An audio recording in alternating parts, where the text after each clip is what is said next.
Hello, friend. Welcome back to Enhance English with Puja. Thanks for stopping by. And this video lesson will help you to improve your listening power. So, without wasting time, let's jump to read the story. So, listener, please listen carefully. So, the story is about Cinderella, chapter 1. A long time ago, there was a very beautiful girl named Cinderella. Cinderella had a long red hair, green eyes, and freckles all over her nose. She was clever and kind, and she loved to all jokes. But she was very unhappy. Her father and mother had died, and Cinderella lived with her stepmother and two stepsisters. Although they all lived in a big house, they were actually quite poor. Their money was nearly gone. Cinderella's stepmother wanted one of her daughters to marry a rich man so they would no longer be poor. But Cinderella's stepsisters were not as pretty as Cinderella, not as kind as Cinderella, and not as funny as Cinderella. Then the man who came to the house always fell immediately in love with Cinderella and never noticed the stepsisters. This frustrated the stepmother, so she ordered Cinderella to do all the chores. "Sweep the hallway," demanded the stepmother. "Clean the kitchen, cook our dinner, tidy our bedrooms, mop the bathroom, wipe the windows. Quick, hurry!" The stepmothers tried hard to make Cinderella's miserable.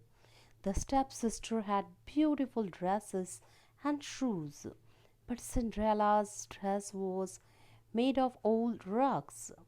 The stepsister always ate the most delicious foods, but Cinderella always ate scraps. And and the stepsisters slept in their comfortable beds in their bedrooms, but Cinderella slept on a straw bed on the kitchen floor. The animals were Cinderella's only friends. In the evening, she sat beside the fireplace in the kitchen and told jokes to the family of mice who lived in the wall. She talked to the cat. "Things will get better one day," she told the cat. "Meow," the cat replied. Chapter 2. One day, while Cinderella was in the garden picking pumpkins, a letter arrived at the house. It was an invitation to the king's summer ball. Cinderella's stepmother and stepsister were very excited. "The prince will be there. He's so handsome. He's so rich. He needs a wife." The stepsister spent weeks preparing for the ball. They bought new dresses, new shoes, and new handbags. On the day of the ball, Cinderella helped them put on their dresses and do their hair. "Oh, I have a wonderful idea!" exclaimed the youngest stepsister.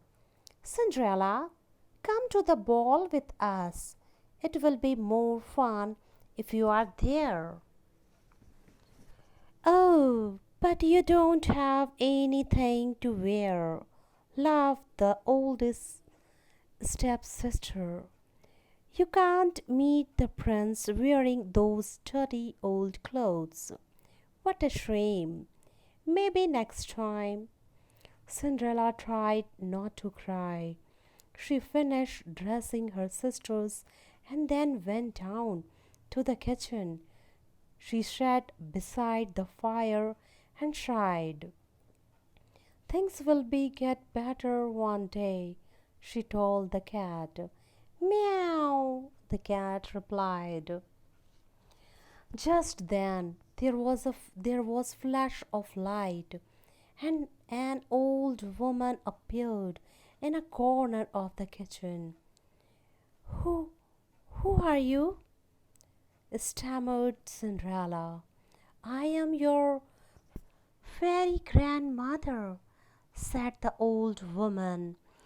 You are an orphan, and all orphans have a fairy godmother. The fairy godmother stroked the cat. This cat tell me how kind you are and how you always wish for things to get better one day. Today is that day, Cinderella. You are going to the king's ball. Fetch me a pumpkin. Cinderella ran into the garden and picked a big orange pumpkin. The fairy godmother touched the pumpkin with her magic wand, and it turned into a golden carriage. The fairy grandmother, come here, little mice, she said to the mice in the wall. She waved her wand again, and the mice turned into six beautiful horses to pull the carriage. But I don't have dress, said Cinderella. Stand still, said the fairy godmother. She waved her wand again, and Cinderella's dirty clothes turned into a spectacular silver dress. Two beautiful glass shoes appeared on Cinderella's feet. Now go to the ball, said the fairy godmother. But you must be home by midnight. When the clock strikes 12, your dress will turn back into rags, and your carriage will turn back into a pumpkin. Have fun. And with another flash of light, the fairy godmother disappeared. I'm going to the ball, said Cinderella. Meow, said the cat. At the king's ball, the prince was very bored. He felt like he had danced with every young lady in the kingdom. All of the ladies were wearing beautiful dresses, but none of the ladies were interesting. None of them understood his jokes. The prince had just finished dancing with one of Cinderella's stepsisters when the room suddenly fell silent. Everybody turned to look as the most beautiful girl walked through the door. She had long red hair and kind green eyes. Her dress was silver. Her shoes sparkled like they were made of glass. It was Cinderella, but nobody recognized her, not even her stepmother and stepsisters. Her the prince's mouth dropped open. He had never seen a woman as beautiful as Cinderella. He asked her to dance. They danced together all evening. The prince thought Cinderella was beautiful but also kind, clever, and funny. She laughed at his jokes, and he laughed at hers.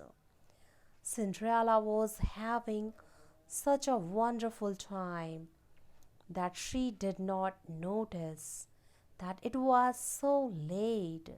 The clock began to chime midnight. Dong, dong, dong. Oh no, I have to go, I have to leave, gasped Cinderella, and she ran out of the ballroom. Don't go. I don't even know your name, shouted the prince. But Cinderella was already gone. Cinderella fled from the palace so fast that she lost one of her glass shoes on the stairs.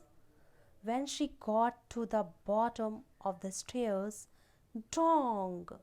The clock finished chiming midnight. Cinderella's beautiful dress turned back into rags, and her golden carriage turned back into a pumpkin. Drat! Said Cinderella. Just then she saw the prince running towards her, holding the glass shoes she had dropped. She did not want to see her dressed in her dirty old rags. She felt ashamed, but there was nowhere to hide. Chapter 3. 3 weeks passed. The prince couldn't sleep. He could not stop thinking about beautiful girl at the ball. He waited for her to return to the palace, but she did not return. She waited for her to send a letter, but no letters came. Finally, in depression, he gave the glass shoe to a trusted messenger and ordered him to visit every house in the kingdom. Find the girl who this shoes belong to and bring her to me. The messenger visited hundreds of houses. At every house, women claimed the glass shoes was theirs, but when they tried on the shoe, their feet were too big, or too wide, or too small. Finally, the messenger arrived at Cinderella's house. Cinderella's stepmother opened the door. Of course, of course, come in. She led the messenger into the dining room where the two stepsisters were waiting. The oldest sister said, Thank God, that's my shoe. But when she tried the shoe, her foot was too wide. The youngest sister said, Silly sister, it's not your shoe, it's my shoe.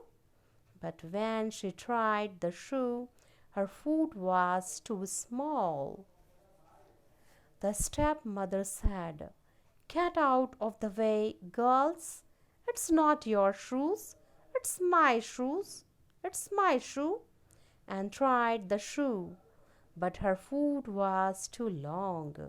Oh, how silly, said the stepmother. The shoe must have shrunk in the rain. But the messenger was not so easily folded. Are there any other women in this house? He asked. No one but our serving girl, and the shoe is certainly not hers, said the stepmother. Fetch her immediately. Every woman in the kingdom must try the shoe. Instead, insisted the messenger. When Cinderella arrived in the dining room, she was wearing her casual rags, and her face was covered in dirt. She put her dirty foot into the glass shoe, and amazing! It wasn't too wide, it wasn't too long, it fit properly. In a quiet voice, she said, "It's my shoes. It's my shoe. Please come with me," said the messenger. And before Cinderella's stepmother's stepsister could stop them, the messenger hurried Cinderella out the door and into a carriage. Cinderella was taken to the palace to meet the prince. She was still wearing her dirty old dress, and her arms, legs, and face were dirty. She looked at the floor because she felt so ashamed. The prince took Cinderella's hand. "Miss, please look at me," he requested kindly. And when she lifted her head and he saw her kind green eyes, he knew that she was the girl he had fallen in love with at the ball. They were married the next spring and spent the rest of their lives laughing at each other's joke. So friend, I hope you like this video. If you like, please like and subscribe my channel, and thanks for watching.